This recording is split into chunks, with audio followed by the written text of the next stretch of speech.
Dear students, आज हमारा lecture number 13 है capacitance of parallel plate capacitor. तो बेटे इस टॉपिक में सबसे पहले हम कैपेसिटर का इंट्रोडक्शन पढ़ेंगे। कैपेसिटर जो है ऐसी डिवाइस है जो चार्ज स्टोर करती है। इन अदर वर्ड्स यूँ भी कह सकते हैं कि कैपेसिटर जो है ये एनर्जी स्टोरेज डिवाइस है, एनर्जी को स्टोर करने के लिए इस्तेमाल की जाती है और ये एनर्जी स्टोर करता है in the form of electric field. Simply the device which is used to store the charge is called capacitor।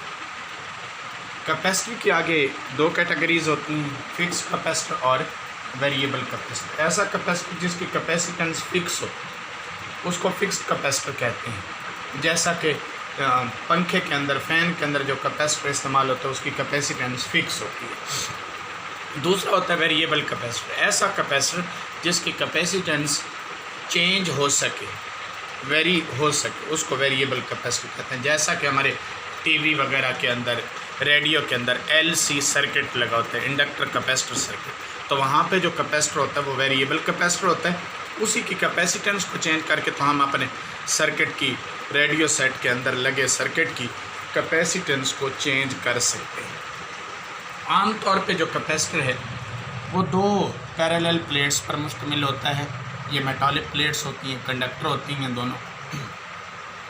In plates का सपोज़ हम एरिया कह देते हैं कि ए के बराबर है हर एक, और इनके दरमियान डिस्टेंस डी के बराबर, और इनके दरमियान हम वैक्यूम कंसीडर कर लेते हैं। वैसे बेहतर ये होता है कि कोई ना कोई मीडियम यहाँ पे मौजूद होता है। एयर हो उसको हम मीडियम बोलेंगे, या वैक्यूम एज अ मीडियम होगा, यानी या एनी अदर मीडियम।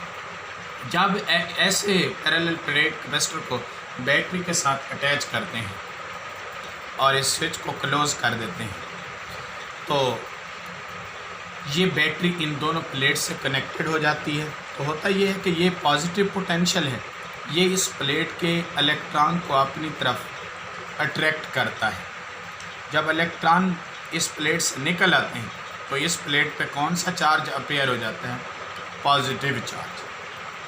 पीछे इस प्लेट पे पॉजिटिव चार्ज ज़ाहिर हो जाता है। तो इस तरह ये प्लेट पॉजिटिवली चार्ज हो जाती है। सपोज इस पर प्लस क्यू चार्ज आ जाता है। तो इस तरह इलेक्ट्रिकल कंडक्शन के ज़रिए ये प्लेट पॉजिटिवली चार्ज हो जाती है।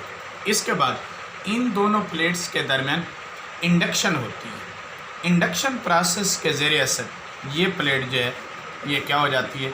नेगेटिवली चार्ज हो जाती है। इन अदर वर्ड्स इस प्लेट के अंदर जो नेगेटिव चार्जेस थे ये पॉजिटिव चार्जेस उनको अट्रैक्ट करते हैं, तो ये नेगेटिव चार्जेस प्लेट से निकलकर उसके ऊपर सरफेस पर आ जाते हैं। तो इस तरह ये कैपेसिटर जो है चार्ज हो जाता है। लेकिन इन कैपेसिटर प्लेट्स के ऊपर जो चार्ज डिपॉजिट होता है ये चार्ज अप्लाइड पोटेंशियल डिफरेंस के डायरेक्टली प्रोपोर्शनल होता है। यानी पोटेंशियल बढ़ाते जाओगे चार्ज बढ़ता जाएगा, पोटेंशियल कम करते जाओगे चार्ज कम होता जाएगा, या Q = CV।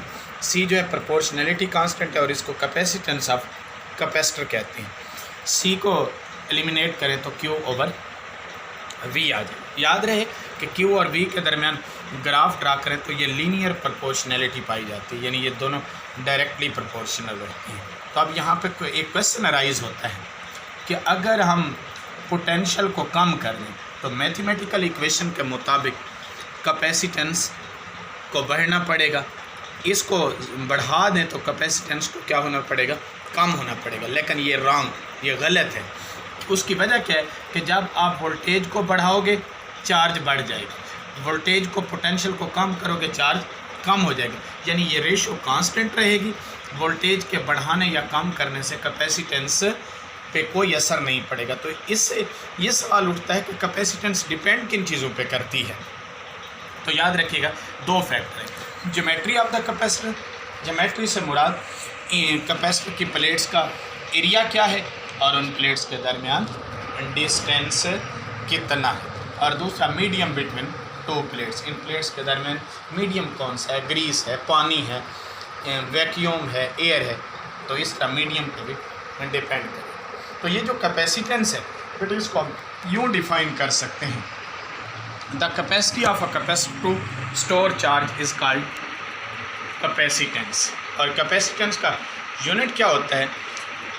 इसका यूनिट फेरेड होता है। ये फेराडे ने कैपेसिटेंस का यूनिट इंट्रोड्यूस करवाया था, तो उसी साइंटिस्ट के नाम से रिलेटेड इसका नाम रखा गया फेरेड कहता है। और 1 farad is equal to 1 coulomb over 1 volt. ये 1 कूलम ओवर 1 वोल्ट हमने कैसे लिखा, इसकी मैथमेटिकल फॉर्म से C is equal to Q over V होता है, चार्ज के लिए कूलम, पोटेंशियल के लिए वोल्ट। तो 1 coulomb over 1 volt is equal to 1 farad. और फेरेड को डिफाइन कैसे करेंगे कि अगर दोनों प्लेट्स में से हर एक प्लेट को 1 कूलम चार्ज दे दें और उनके दरमियान पोटेंशियल डिफरेंस 1 वोल्ट जनरेट हो जाए, तो ऐसे कैपेसिटर की कैपेसिटेंस 1 फेरेड होगी। If 1 coulomb charge is given to each plate which produces a potential difference of 1 volt, then capacitance of capacitor will 1 farad. और ये फेरेड यूनिट जो है ये वापडा के अंदर या लार्ज स्केल पे हम यूज़ करते हैं। आम तौर पर मार्केट के अंदर जो यूनिट हम इस्तेमाल करते हैं वो माइक्रो फेरेड्स और पिको फेरेड, ये आम तौर पे जब मार्केट से हम कैपेसिटर लेने जाते हैं तो इन यूनिट्स में कैपेसिटर अवेलेबल होते हैं। माइक्रो 10 रेज़ टू पावर -6 फेरेड और पिको 10 रेज़ टू पावर -12 फेरेड। तो ये बेटे एक मुख्तसर सा इंट्रोडक्शन था कैपेसिटर का। तो अब नेक्स्ट हम जा रहे हैं कैलकुलेट करने के लिए capacitance of a parallel plate capacitor. एक पैरेलल प्लेट कैपेसिटर की कैपेसिटेंस को हम किस तरह इवेल्युएट करते हैं।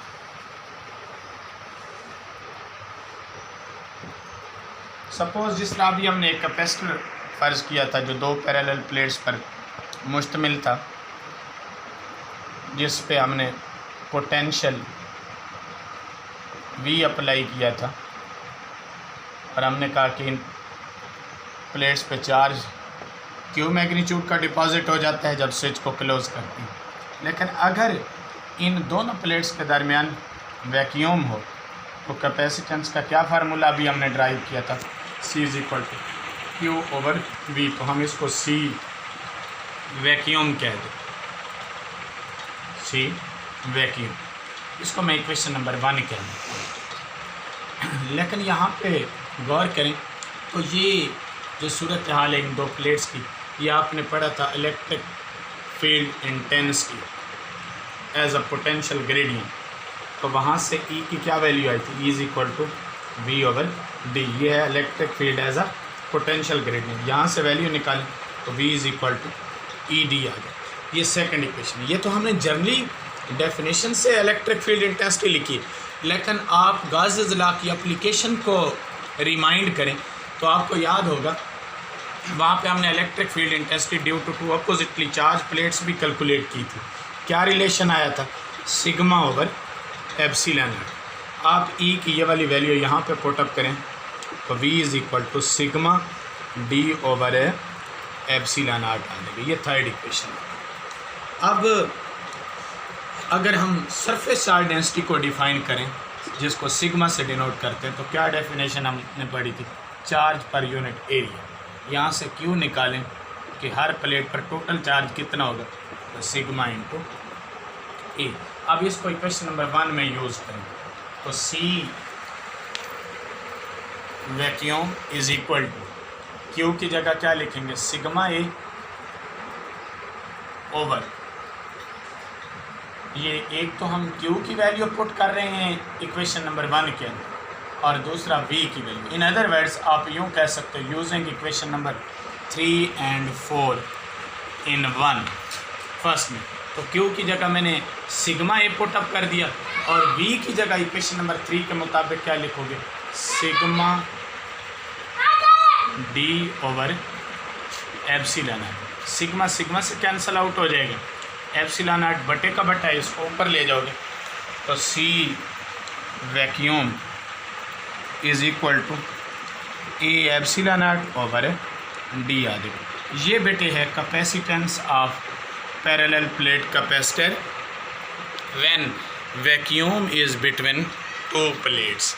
इस फार्मूले से कुछ चीज़ें भी हमारे पास सामने आ रही हैं, हम इस इक्वेशन को एक्सप्लेन कर सकते हैं कि जो कैपेसिटेंस होती है बेटे वो एक तो एरिया ऑफ प्लेट्स पे डिपेंड करती है प्लेट्स का एरिया जितना बड़ा होगा उतनी कैपेसिटेंस ज़्यादा होगी। और दूसरा, इन दोनों प्लेट्स के दरमियान मीडियम कौन सा इस चीज़ पे डिपेंड करती है।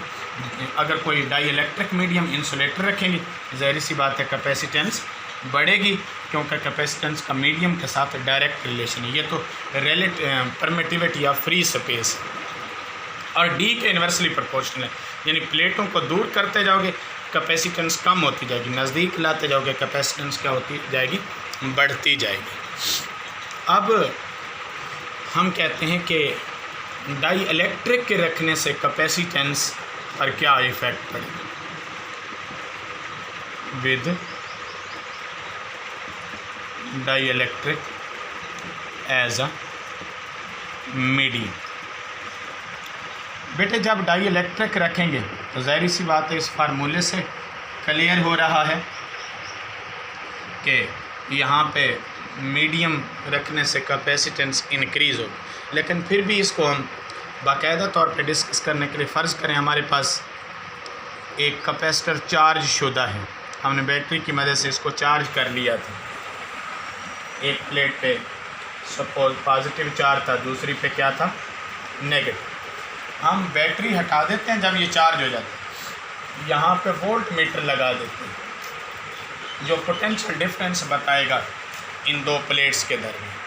तो जब यहाँ पे वैक्यूम होता है तो ये पोटेंशियल मैक्सिमम होता है। जो ही यहाँ पे कोई dielectric, grease, water, ETC कोई भी मीडियम रखते हैं तो होता क्या है बेटे कि ये जो वोल्ट मीटर है इसकी रीडिंग डिक्रीज़ हो जाती है, यानी पोटेंशियल डिफरेंस पहले से कम हो जाता है। पोटेंशियल डिफरेंस कम होगा लेकिन इन प्लेट्स के ऊपर चार्ज तो कांस्टेंट रहेगा, चार्ज में कोई फ़र्क नहीं आएगा, जस्ट पोटेंशियल डिफरेंस कम हो। तो आपने फार्मूला पढ़ा था C=Q/V। बेटे जब चार्ज कांस्टेंट हो, इस केस में पोटेंशियल डिक्रीज़ हो तो कैपेसिटेंस ज़ाहिर सी बात है क्या होगी, इंक्रीज़ होगी।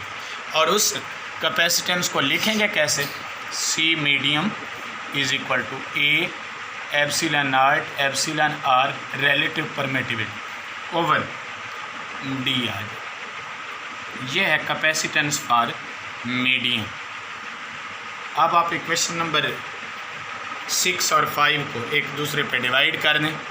6 डिवाइडेड बाई 5, बेटे ये क्या बन जाएगा, C medium over C vacuum A epsilon not epsilon R over D divided by A epsilon not over D। बेटे बाकी सारे फैक्टर कैंसल आउट हो जाएंगे तो ये बनेगा C medium over C vacuum epsilon R relative permittivity. तो यहाँ से आप रिलेटिव परमिटिविटी को डिफ़ाइन भी कर सकते हो। कैसे डिफ़ाइन कर सकते हो, the ratio of capacitance of a parallel plate capacitor when medium is as a dielectric to the capacitance of parallel plate capacitor when vacuum is as a medium.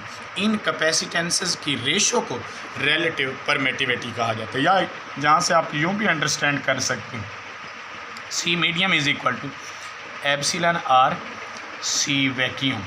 क्या मतलब बनता है बेटे कि मीडियम रखने से जो कैपेसिटेंस हासिल होगी वो वैक्यूम वाली कैपेसिटेंस का एप्सिलॉन R टाइम होगी, यानी एप्सिलॉन R टाइम कैपेसिटेंस में इजाफा होगा।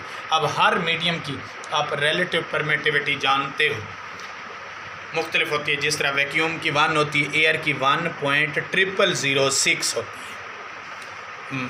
अगर डिस्टिलेट वाटर होगा तो ये 78.5 होगी, यानी जितना मीडियम का डाई इलेक्ट्रिक कांस्टेंट होगा उतने गुना C वैक्यूम क्या हो जाएगा, इनक्रीज़ होगा।